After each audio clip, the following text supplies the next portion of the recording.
Martha මරියා සහ Lazarus යන මේ අයගේ මේ ලස්සන මංගල්‍ය සමරන දවසේ මට ඇත්තටම හිතුණා මේ තුන්දෙනාගේම එකතුවක් වෙන්න පුළුවන් නම් අපිට කොයිතරම් හොඳයිද. ඒ කියන්නේ නිකන් හිතන්න දැන් මරියාගේ හදවත තියෙන මාර්තා කෙනෙක් සහ ලාසරස් වගේ ජේසුගේ ළඟම යාළුවෙක් වෙන්න පුළුවන් නම් අපේ ජීවිතේ අපි මොන තරම් තැනකට එනවද ස්වාමීන් වහන්සේත් එක්ක තියෙන ගනුදෙනුවේ ඒ සම්බන්ධකම ඇතුලේ.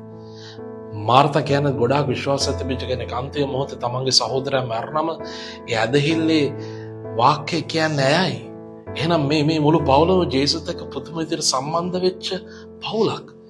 අද අපි හැමෝටම අඩු වෙලා තියෙන මේ සම්බන්ධකම නෙමෙයිද? අපි ස්වාමීන් වහන්සේව කොයි තරම් දුරට යාළුවෝ වගේ ආශ්‍රය කරනවද?